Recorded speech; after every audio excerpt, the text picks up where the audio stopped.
Hi folks, Crazy Marty here. Today I want to talk to you about something that's been popping up on my YouTube channel. People are saying, oh yeah, I've put air suspension on my truck. I've got air suspension for when I tow and this and that. And a lot of times they don't have air suspension. All they have are air helper springs. There's a big difference between air helper springs and air suspension. If it doesn't look like this, you have air helper springs. Air helper springs sit on top of the axle and then connect to the frame. You still have your metal springs involved. So all you're doing is adding in basically an air add-a-leaf system, which you can use to adjust the ride height on the back of your truck. This, on the other hand, is what they call air suspension. I can drop the air out of it. I can let it automatically raise itself back up to the ride height that I have it preset for, because it has what they call a leveling valve. What the leveling valve does is it automatically controls the height of the vehicle. So when I put a load into it, it lowers the vehicle down. Well, the valve senses it and it raises the vehicle back up by putting more compressed air into the airbags. This also has 4-link suspension on it. So we have 2 more bars down here on the bottom, plus you have a panhard bar, that they sometimes call it, going from one side of the truck over to the other side. And what that does, it keeps the rear end in line side to side. Now to adjust the roll of the vehicle, the roll of the pinion angle, there's 2 links down here on the bottom. I'll show you this right now. This is a 4-link suspension.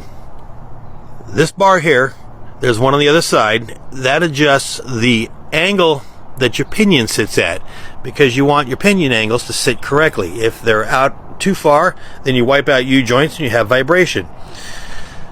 This is airbag suspension. As you can see, there isn't a spring. The spring is replaced by a steel bow. You have an upper mount, you have a lower mount. In here we have an air leveling valve system, and what that does is it senses the ride height of the vehicle. I can also adjust the height of the vehicle up or down if need be. Inside of here is where we have our air compressor and our air tank.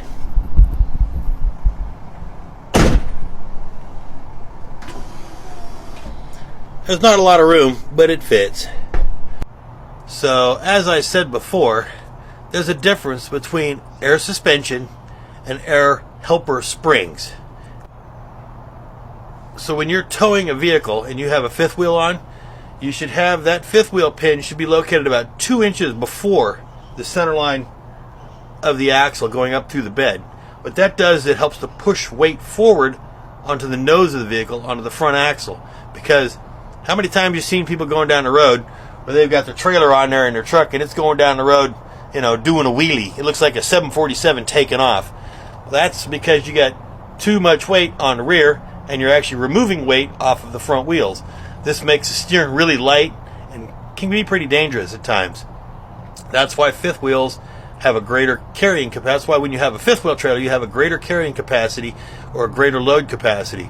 There's always a difference between how much you can load up and what you can carry. Of course, putting this type of suspension in does not change the gross vehicle weight rating of the vehicle, because I didn't change out the axles and I didn't change out the brakes.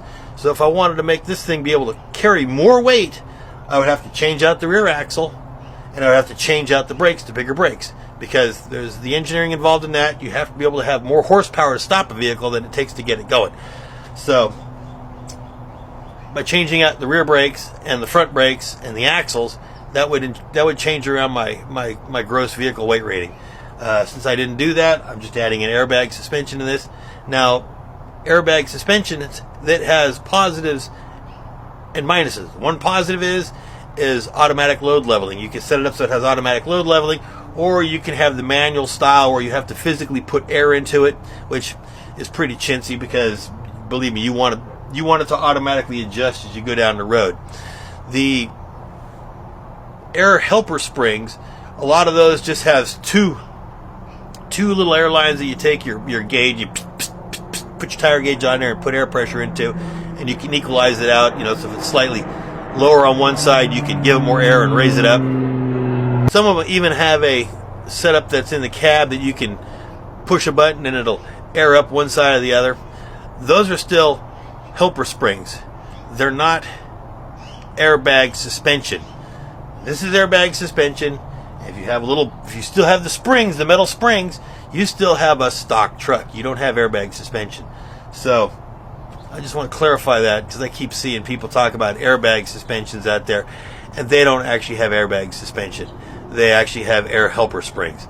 So there's a huge difference between the way they ride and what they do. Once again, this is Crazy Marty. I'll talk to you guys a little later. Bye-bye.